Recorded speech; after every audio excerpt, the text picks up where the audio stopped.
Good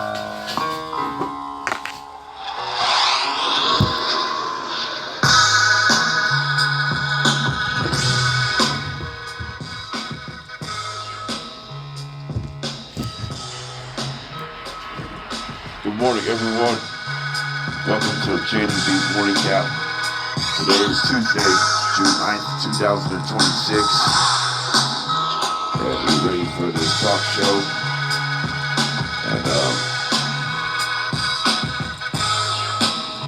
And it's been a good day here.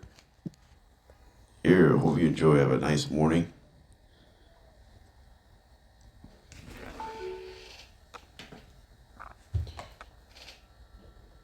It should be good to hear because it's really a nice day,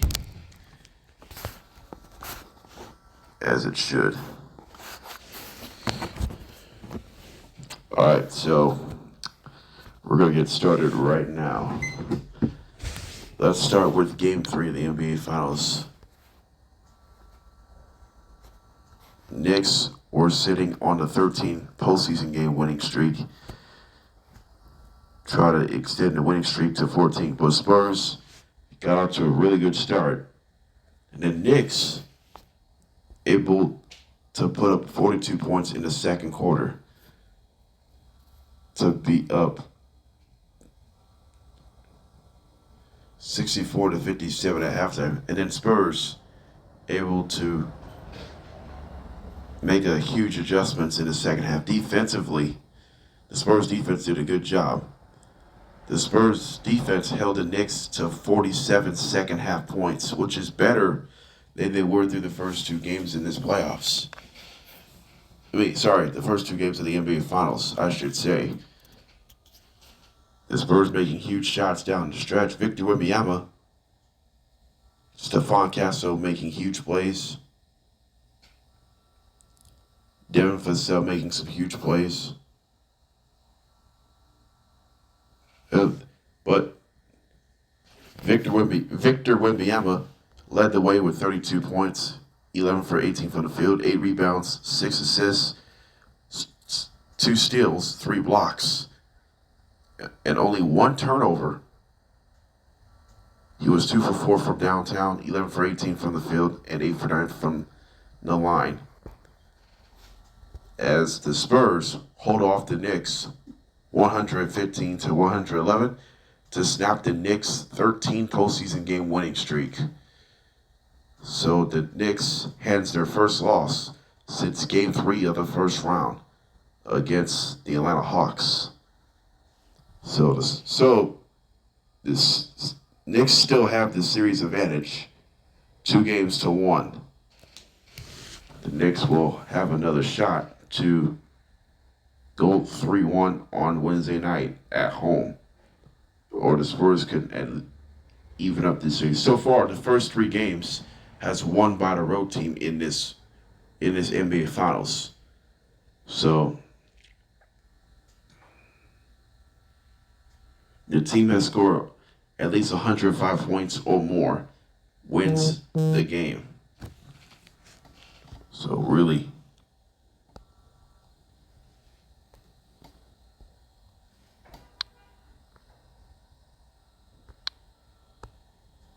interesting moment here. So let me ask this question. So Victor Wembanyama, his first career NBA Finals victory. Was this important Game 3 for the San Antonio Spurs to win, to avoid being down 3-0? Oh yes, it was important win for the Spurs. And now you're just 1 win away from potential best of 3 NBA Finals. Once again, last year it was best of 3 NBA Finals. Thunder took 2 out of 3 and won 7-game series against the Pacers. Now, what Spurs have to do is do the same thing like you did last night and just win Game 4 tomorrow night to make sure they don't be down 3-1. We know Game 5 is going to be Saturday back at San Antonio. We already know that. But this is a golden opportunity to put them in a prime position to make it happen. So, and why does it matter? Because it felt like there's so many games going on. But it's really interesting to say that we just don't know what's going to happen. And there's no questions asked. Victor Wembanyama was solid last night, 32 points, like I said. But a guy who helped Wembanyama's teammate last night, Stephon Castle, he had 23 points. He came up huge last night after he had a rough turnover in Game 2 against the Knicks late in the game.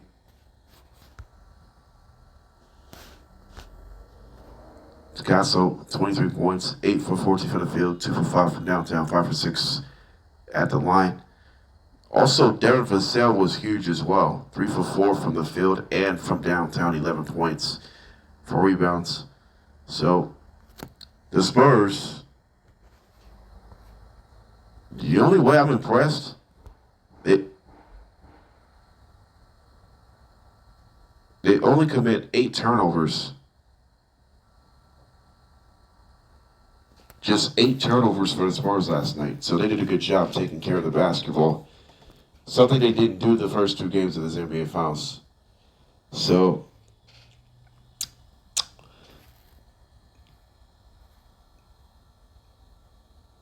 the Spurs shot 78% from the field.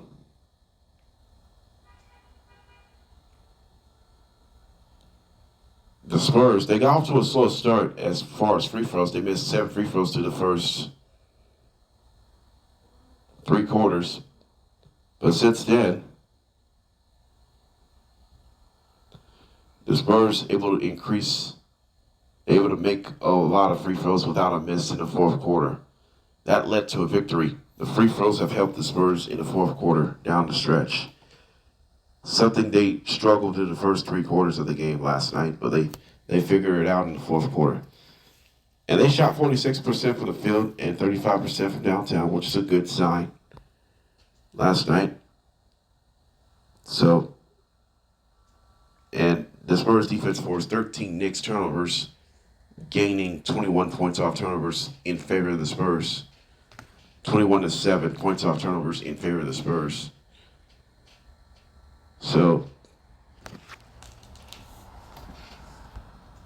Spurs did an amazing job just keeping their poise consistently. So let's see if the Spurs can even up this series on Wednesday night if they have to. Moving on from New York Knicks, Jalen Brunson, 32 points. He actually shot the ball a little bit better than they were through the first 2 games. 11 for 25 from the field, 3 for 5 from downtown, 5 rebounds, 5 assists. But he did have 5 turnovers for Jalen Brunson. OG Anunoby had a solid game, 28 points. But the Knicks struggled offensively in the 4th quarter. The Knicks were 2 for 12 from downtown in the 4th quarter. 13 for 37 overall in the game, which is 35%, which is okay. They did shoot 46% for the field. But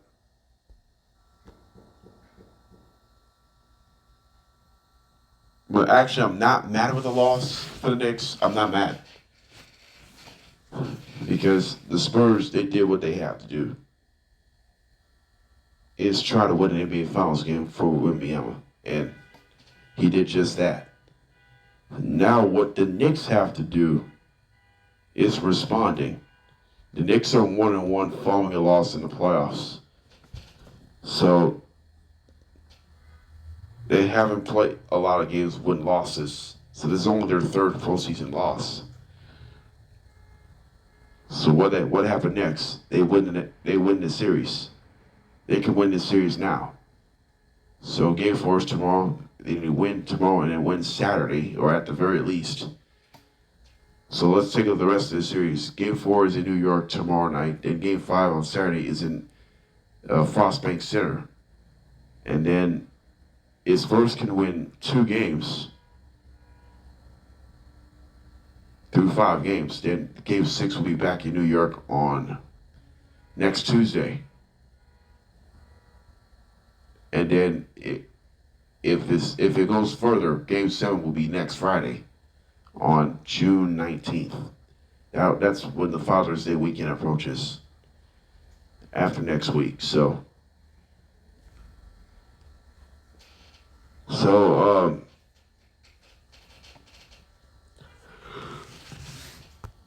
who's actually to blame?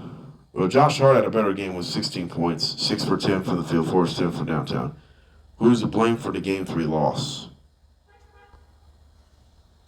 Mikal Bridges is actually to blame for the loss. 2 points, 1 for 5 from the field, 0 for 3 from downtown, 5 rebounds, 2 assists,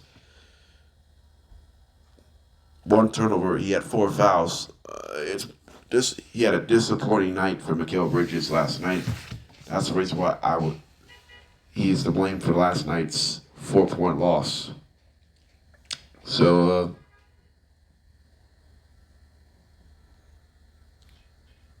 if that's the case, then this would have been different.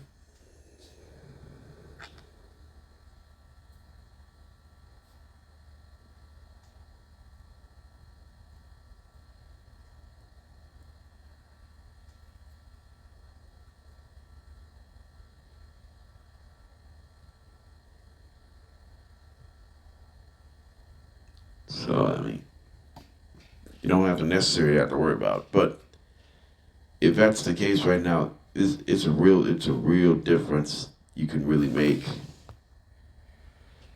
So you can make your own decisions to make this thing happen.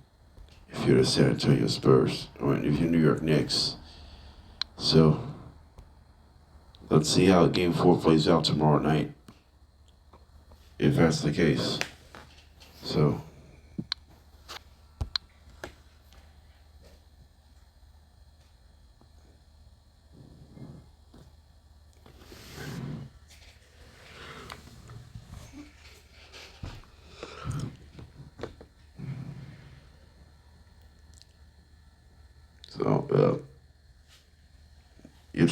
it's really deflating, because it feels like the Knicks had a chance to go 3-0, but that loss isn't gonna hurt. But hopefully, game 4 they'll figure it out and they'll make some adjustments.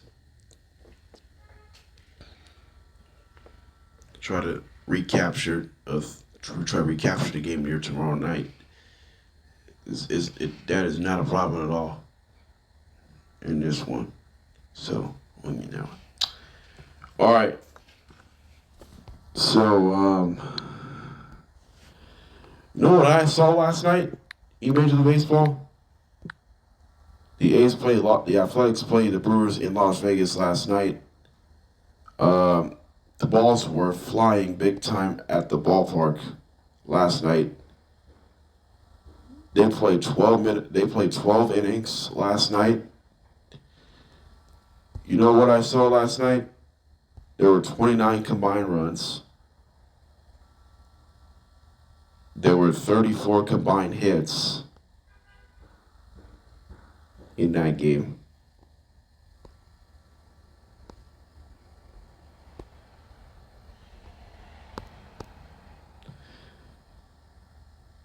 There were 11 combined home runs, including a couple with multi-home run games. Brewers hit 4 home runs last night. Terrain hit 1 out.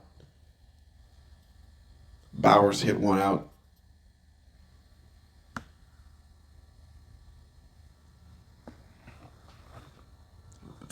Andrew Vaughn hit 1 out, and William Contreras hit 1 out. So Brewers hit 4 home runs. The Brewers only hit 50 home runs, which is last in baseball. They have 4. So Brewers hit 54 home runs so far this season. The A's hit 7 home runs last night. Legionnaires hit 1 out. Tyler Soderstrom hit a home run twice. Nick Kurtz hit it twice. Jonah Heim hit it out. Oh, by the way, there were 8 combined runs in the 10th inning. Brewers scored 4 to put up by 4, make it 14-10. And then A's put up 4 to tie it up. Kurtz hit a 3-run shot to make this a 1-run game. Then Jonah Heim hit a game-tying solo shot against the undefeated left-handed reliever, Ashby. And then the Brewers went ahead in the 12th inning. And then that decided that game. The final score, the Brewers beat the A's in 12 innings, 15-14 in a wild one. And the time of the game in Las Vegas ballpark was 4 hours and 14 minutes. This has got to be the best game of the year. By far, this has got to be the game of the year. We'll be right back. Welcome back to JDB's Morning Cap. So, we'll take a look at the 16 AFC teams from this one. We got the Bills, Jets, Patriots, Dolphins. You got the Bengals, Browns, Steelers, Ravens, Jaguars, Titans, Colts, Texans, Raiders, Broncos, Chargers, Chiefs. Those are the 16 AFC teams. So now, if I can rank one of those 16 rosters, so I'll rank the rosters for the AFC from 16 to 1. So we'll find out who has the best roster in the AFC or the worst roster in the AFC. So we're going to start the worst rosters. We're going to start from the 16 to 1. So we'll find out who's number 1 in this roster. Number 16, I'm going to go with the AFC West, the Las Vegas Raiders. Raiders ranked 16th in the roster. So they're 16th in rosters. So the Raiders, they got some additions, but the only way they can solve this, I think the Raiders roster is going to be not good. I mean, even though they add someone, but the roster's still not great or as talented as they were. Even they drafted Mendoza and adding Kirk Cousins, it would have not been helped. Number 15 is the Cleveland Browns. The Cleveland Browns is number 15. And they add Jared Verse when Garrett was traded to the Los Angeles Rams. The biggest issue is their quarterback situation and Dillon Gabriel jersey number situation. I'll get to that in our next segment. Number 14, I'm going to go to the AFC South, the Tennessee Titans. The Tennessee Titans has the 3rd worst rosters in the AFC. And I think the Titans, even though they had a handful of additions, but the roster is still not talented enough to win football games. So, and Robert Sellers, your head coach, it's going to be absolutely challenging. Number 13 is the New York Jets. They had they made some improvements, but bringing Geno Smith back is actually significant. So hopefully Geno Smith will regain his own form after 2 rough seasons as far as interception numbers. And Aaron Glenn, his 2nd season as New York Jets head coach. So we'll see how that plays out. Number 12, I'm going to go with the AFC. Number 12 I'm going to go with, this is interesting right now. Number 12, it's the Pittsburgh Steelers. Well, the Steelers are one of the most things common, that the Steelers do. They still got better players, but the roster just hasn't been the same. So the reason why they're 12th in the AFC in the roster,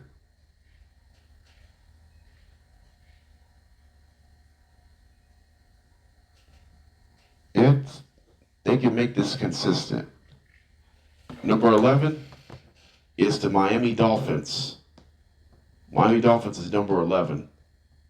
I think the Dolphins, the only thing I'm shocked here, they've still got better skill positions. And you added a mobile quarterback, Malik Willis from Green Bay. So the skill position roster on the offensive side, which is not bad, they still got Devon Achane and Jalen Waddle. They had some good skill positions. And they had a young quarterback, Malik Willis. And on the defensive side, the defense is going to go younger. So that's the reason why the Dolphins are a development. There are the development roster succession. So the Dolphins rank 11th in roster. All right, so we'll see the top 10 best rosters in the NFL. Number 10 is going to be the Los Angeles Chargers. Well, the Chargers, if they can add someone from the offensive line, but the skill position is not that bad, and the quarterback is solid. Justin Herbert is solid. But the wide receiver position could be even better. The entire position could be even more productive if that's going to be the case. So, number 10 is the Los Angeles Chargers. Number 9, I'm going to go with the AFC West as well. It's the Denver Broncos. The Denver Broncos come off their AFC Championship trip last year, even though they lost. I think this is a really good chance to be. This is a good defensive roster. So they have they had some guys lost, but I think this roster was still going to be talented enough. Are they talented enough on paper? Well, it could be. It could happen if they could still compete for the AFC West division. I think they're still talented on paper. The expectation is actually more higher than expected. So I'll pick Broncos number 9. Number 8, I'm gonna go with the AFC East, the New England Patriots. The Patriots are number 8. I think the Patriots are one of the biggest stories in the NFL last year. The 2 previous years, they went 4-13. Then last year, 14-3, Super Bowl bound, but ended up a losing side. But Drake May, A.J. Brown, they should have ranked higher, but they're ranked number 9, the best rosters in the NFL, in the AFC, I should say. I think the Patriots are just good enough to be a Super Bowl hangover. Number 8 is the Jacksonville Jaguars. I think the Jaguars would be even better this year. Because of that, I think this is a consistent group for them and making sure these teams are going to make it in that winner. Number 7 is the Indianapolis Colts. They made some improvements this offseason. Now, can the Indianapolis Colts somehow win this AFC South division? I think they could. That's the only way they could happen in this one here. Number 6 is the Houston Texans. The Texans defense, which is number 1 in the NFL last year. And now the Texans are going to be that. And then C.J. Stroud will be even better this year. We know their sacrifices they could really have. There. We're down to just 5 AFC teams. We're down to just the AFC West, 2 AFC North teams. I believe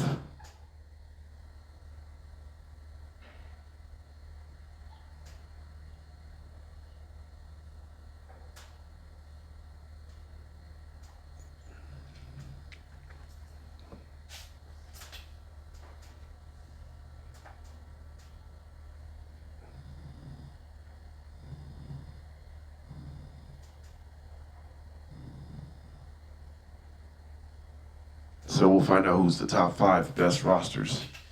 So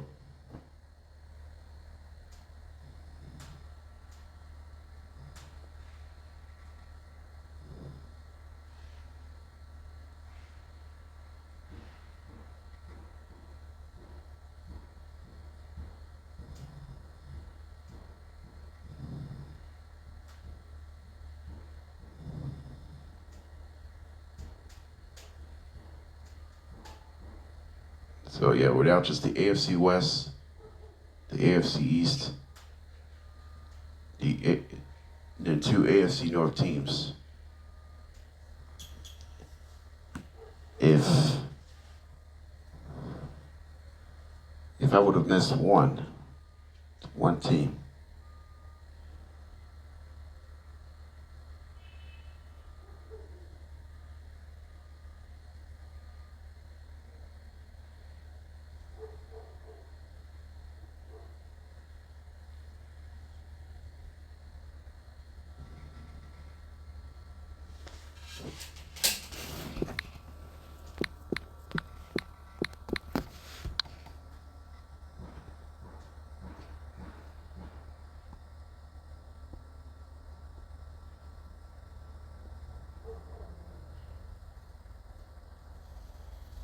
so there's 16 teams.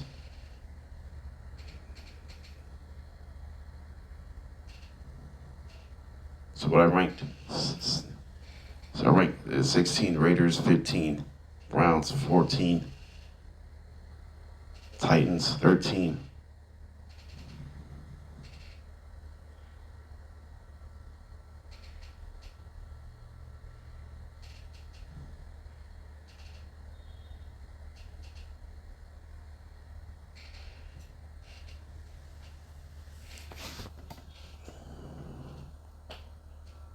So yeah, 16 Raiders, 15 Titans, 14.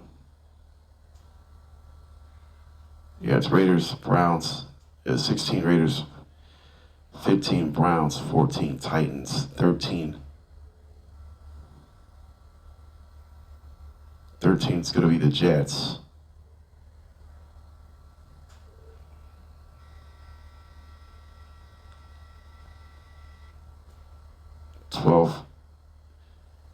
Is the Dolphins. 11 is the Pittsburgh Steelers. Number 10 is the Chargers. Number 9 is the Patriots. Number 8 is the Indianapolis Colts. Number 7, the Jacksonville Jaguars. Number 6, Houston Texans.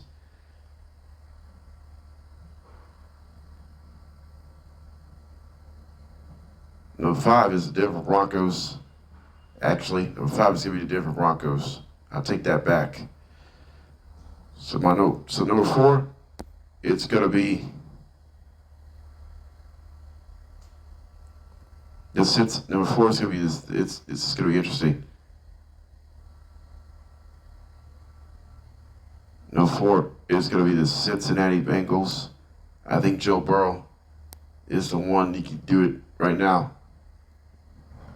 Number 3 is the Buffalo Bills. You got Josh Allen. You got other guys, DJ Moore. Number 2 is the Kansas City Chiefs, Patrick Mahomes. And the best roster in the AFC is the Baltimore Ravens. Without a shadow of a doubt. The best roster in the AFC is the Baltimore Ravens. I think they're talented on paper, if that's going to be the case right now. So Ravens will have the best roster in the AFC. When we come back, we're going to talk Dillon Gabriel. What happened to Dillon Gabriel when we come back? Welcome back here. Jared Verse has now worn the number 8 jersey of the Cleveland Browns, which means Dillon will have to change his number. So here's my question, really quick. Dillon Gabriel's jersey number is empty. So are you shocked that Dillon Gabriel has changed his number? An empty jersey number? Well, Dillon Gabriel has no number right now. If Gabriel doesn't get traded, which jersey number will he wants? Should he wear number 9? Should he wear number 2? Or should he wear 00? So, as of now, he could wear 00 right now, if that's the case.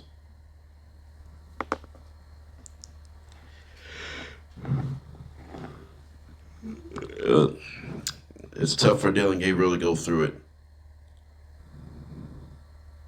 because of it. If that's the case,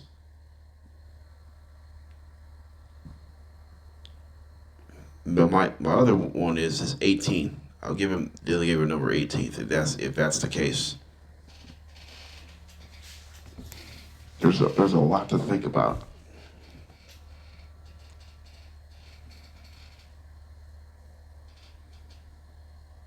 So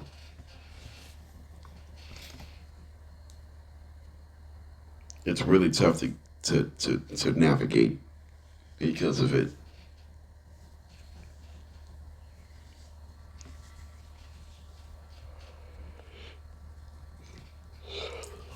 So it really helps their own cause to put it away. Because of that, you don't have to go through the same issues time and time again.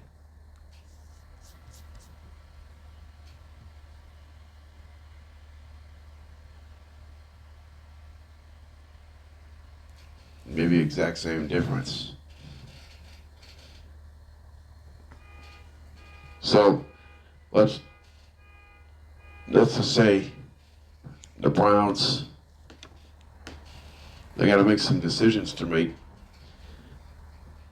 So now what the Browns have to do with their quarterback situation in Cleveland, yes, Shadir Sanders, there's a bunch of quarterback rooms across it.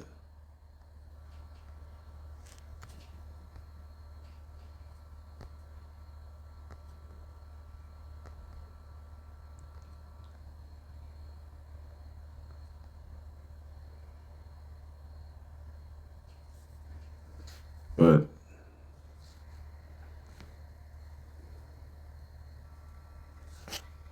when that happened,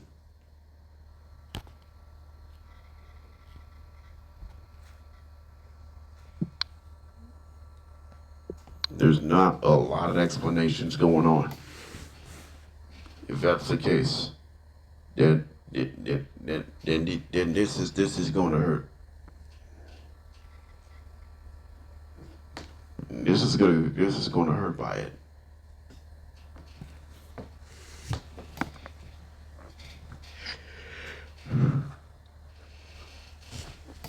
So Dillon Gabriel may struggle to find his jersey number where he's going to wear until he gets it, until he solves his own problem.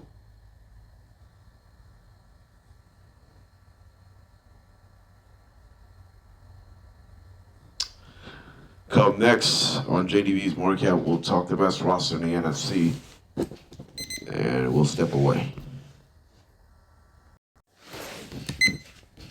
Welcome back to JDB's Morning Cap. We'll find out who the best roster in the NFC. So we'll go from 16 to 1 really quick. Let's see who has the worst roster in that department. Number 16 is the Arizona Cardinals. Yeah, it's really bad. I know they drafted Carson back, but the Jacoby Brissett situation is really hurts. Because it's really, this Cardinals season is going to be even worse. You got Mike LaFleur as your head coach. So Arizona will compete here, but the only thing is give these guys an opportunity to play. It's going to be critical. Number 15, this is interesting. Number 15 is the New York Giants. Well, they're very young. Like this team is a little bit better, but I think the Giants' discipline is still going to be an issue for New York Giants. The reason why I rank the New York Giants number 15, I think they just have not. They have to build consistently if that's going to be the case. Well, 14 is the Washington Commanders. Commanders, despite they have Jaden Daniels and other guys, but the roster's still not as strong as it was the past couple of years. So we'll see how that is going to pan out here at Noah.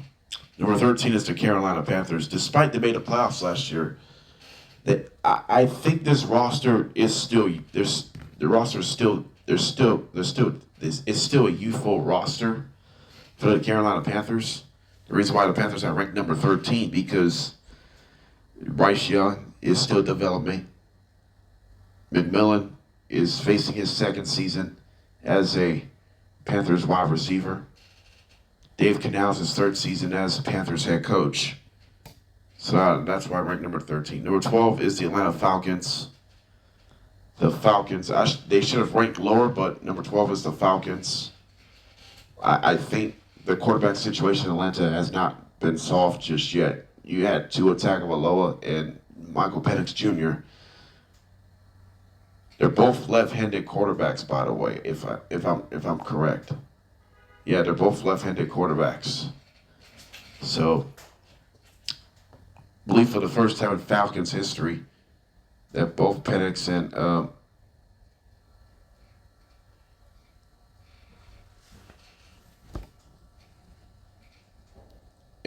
Tua Tagovailoa are lefties.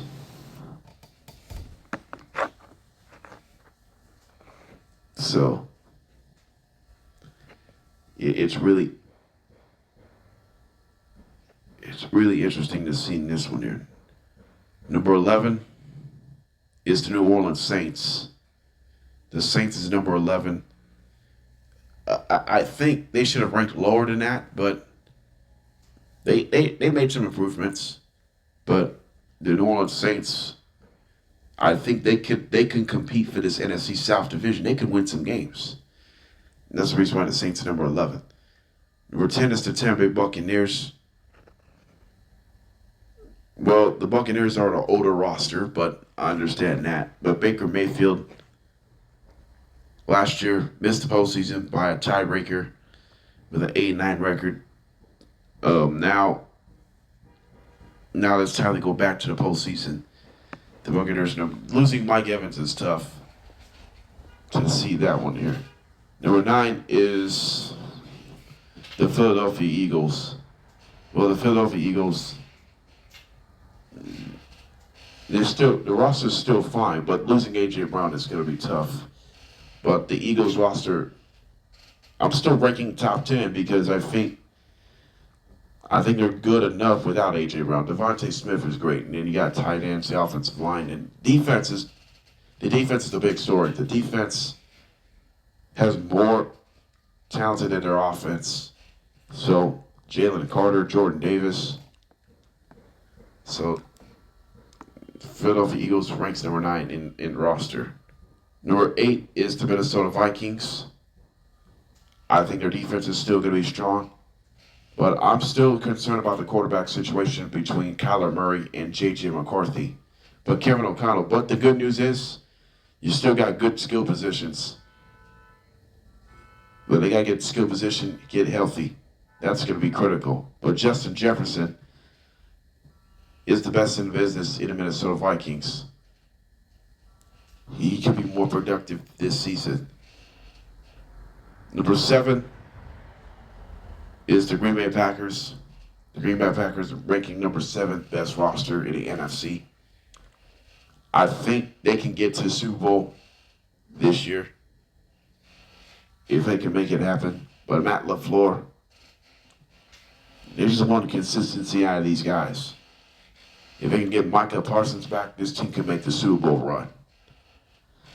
Number 6 is Chicago Bears. I rank Chicago Bears number 6 because I think the expectations have been really higher than they really expected in this one here. Number 5 is Seattle Seahawks. The Seattle Seahawks is number 5 because I think the defending Super Bowl champions, Seahawks, will be right there at the end because of that here. Number 4 is the Dallas Cowboys. The Dallas Cowboys is number 4. The Cowboys have missed the playoffs in each of their last 2 years. I think this year, this is a much talented roster. Mainly offensive side of all, it is more talented. Defensively, they'll get better. But I think Dallas will try to get back to the postseason bound, and hopefully they can win this division. Number 3 is going to be the San Francisco 49ers. This is close. They should have been number 2, but number 3 is the San Francisco 49ers. They should have been number 2. But number 3 is the San Francisco 49ers because Brock Purdy has a chance to be an MVP conversation. You got Christian McCaffrey. Even you lost Jawan Jennings. I ranked down at number 3 because the wide receiver production is going to be different. So the tight ends is going to be fine, George Kittle. But the wide receiver position is critical. So Niners defense expect to be better, even though they lost Robert Saleh to the Tennessee Titans head coach. Kyle Shanahan is a really good coach. He's been in the 49ers for about 8 seasons now. 9 seasons, something like that. Number 2 is Detroit Lions. Detroit Lions ranks the 2nd best roster in the NFC. The offense has been dynamic. You got Jared Goff. You got Raha St. Brown. Jahmyr Gibbs is your primary running back. Then you got Sam Laporta, your tight end position. And then you got Jameson Williams. And on the defensive side, you got Aiden Hutchinson. I mean, this is a pretty good. This is a Lions team. They can have a Super Bowl. This team will be clearly the biggest threat to the Los Angeles Rams. I think the Lions are the biggest threat to the Los Angeles Rams for the NFC Championship game this year. Detroit Lions is probably the 2nd best roster in the NFC. Number 1, it definitely Los Angeles Rams. The Rams have the best roster in the NFC. Adding Myles Garrett, adding several members who joined the Rams. This is a Super Bowl juggernaut for the Los Angeles Rams. The Rams has the best roster in the NFL. On paper, winning games, come out of the NFC, winning the Super Bowl, etc. But we all know, and your reigning MVP, Matthew Stafford. If it wasn't for him, Rams would have not ranked number 1 roster in the NFL. They would have ranked about top 10. But Matthew Stafford remains with the Rams quarterback, ranking number 1. In the best roster in the AFC, Baltimore Ravens. Best roster in the NFC, Los Angeles Rams. Best overall roster in the NFL, Los Angeles Rams. The worst overall roster in the NFL, the Arizona Cardinals. So, the worst overall roster in the AFC is the Raiders. So, we talk about who are your top rosters in the league and the conferences. We talk about Super Bowl chances. I'm still picking the Bills and Rams in the Super Bowl. But I think Rams will most likely win the Super Bowl because of that. That's the truth. And the Rams could become the first team in NFL history to host multiple Super Bowls. They could make history. It has never happened in a Super Bowl era, or it hasn't happened in the NFL history to host a Super Bowl, to host multiple Super Bowls at least at the minimum of a 5-year span. They had a chance to do it. All right, let's finish up this show here. What's coming tomorrow? I will preview Game 4 of the NBA Finals. The Knicks up the series 2-1. They got a chance to go 3-1 with a win tomorrow night. If the Spurs win tomorrow night, the series will be even up at 2 apiece.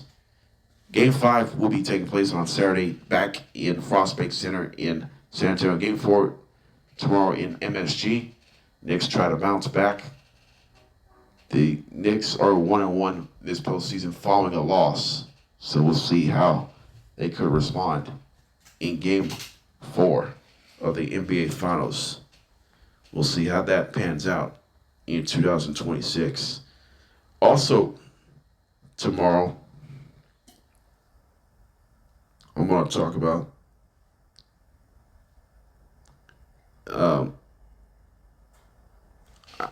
I'm also going to talk about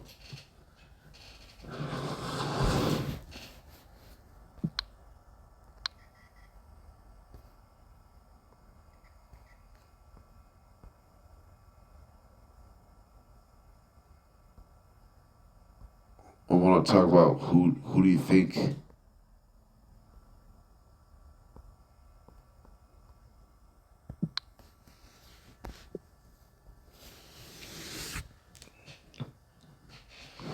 I want to talk about who do you think. I want to talk more NFL, of course. I'm also going to talk about is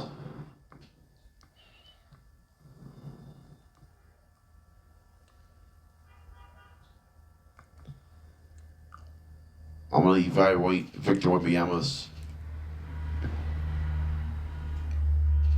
playoff success. I'm also going to talk about that. What I'm also going to talk about tomorrow, interestingly, I want to talk Detroit Lions. Can the Lions win a championship with this talented roster? So I'll talk the Lions tomorrow, and I'm also going to talk about the I'm going to talk the AFC. I'm going to choose the AFC.